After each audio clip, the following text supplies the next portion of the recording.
Assalamualaikum.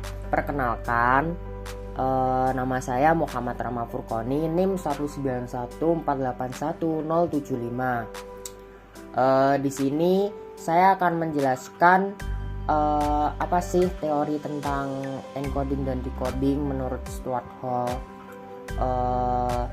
Teori encoding dan decoding Stuart Hall memandang bahwa setiap pesan dan makna yang disampaikan merupakan rangkaian peristiwa sosial mentah di mana terdapat ideologi di dalamnya. Menurut Hall, proses ini melalui 3 momen yang berbeda, yaitu encoding, decoding, serta interpretasi dan pemahaman inti dari analisis reaksi audiens.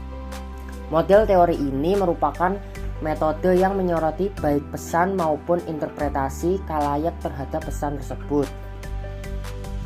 Nah, menurut Hall, encoding dapat diartikan sebagai proses analisis konteks sosial politik terjadi saat konten diproduksi, sementara itu decoding adalah proses konsumsi dari suatu konten media.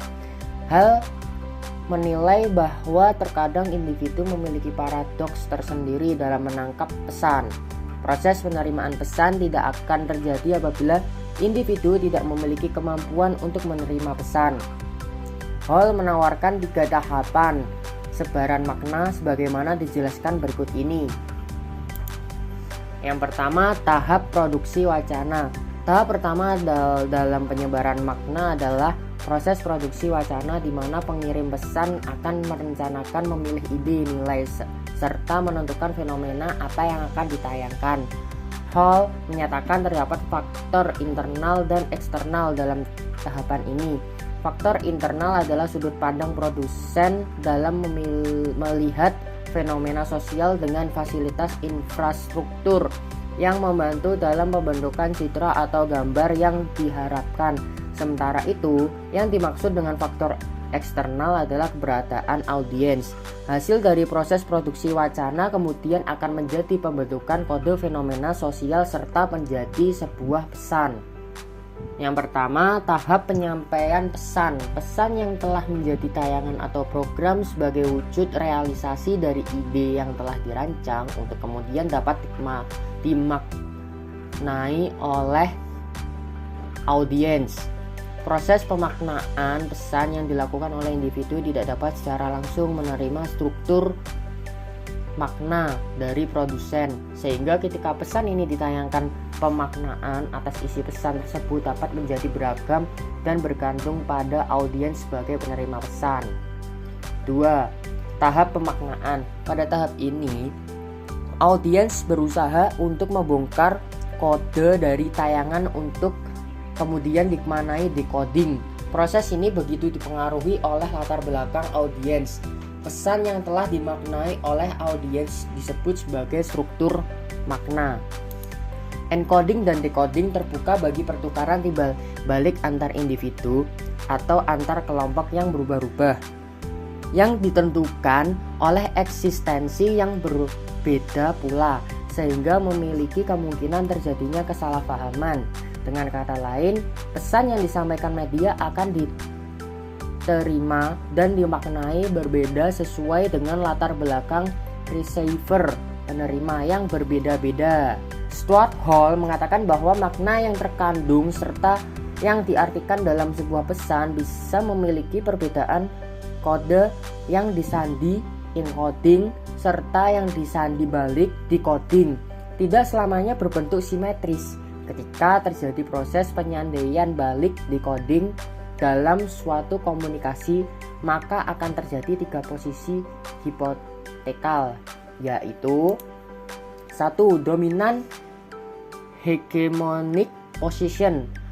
Posisi yang ideal ini terjadi ketika individu memaknai pesan yang terkonotasi, di mana setiap individu bertindak terhadap sebuah kode yang sesuai dengan apa yang dirasakan dan kode itu mendominasi daripada kode yang lain. 2. Negotiated position. Posisi ini terjadi ketika individu sudah menerima ideologi yang dominan, kemudian akan bertindak untuk menindaklanjutinya dengan beberapa pengecualian. 3. Oppositional position. Posisi ini terjadi ketika individu menerima dan mengerti pesan apa yang diberikan, namun individu tersebut menyandinya secara bertolak belakang. Posisi ini hanya akan terjadi ketika individu yang berpikir kritis kemudian menolak segala bentuk pesan yang disampaikan dan memilih mengartikannya sendiri. Hall menyatakan bahwa the codes of encoding and decoding may not be perfectly symmetrical. Makna yang dirancang dalam struktur makna 1 meaning struktur tidak otomatis sama dengan makna yang ditangkap oleh audiens.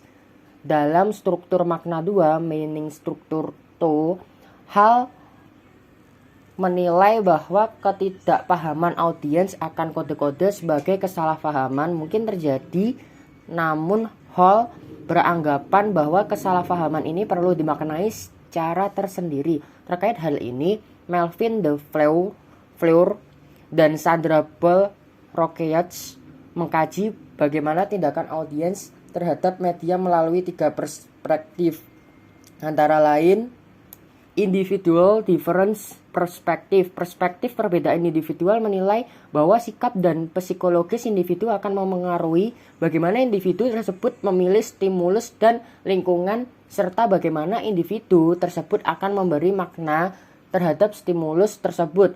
Perspektif ini beranggapan bahwa tidak ada individu yang sama, sehingga masing-masing individu akan bertindak menanggapi pesan yang disiarkan media secara berbeda, sehingga menyebabkan respon yang berbeda-beda pula.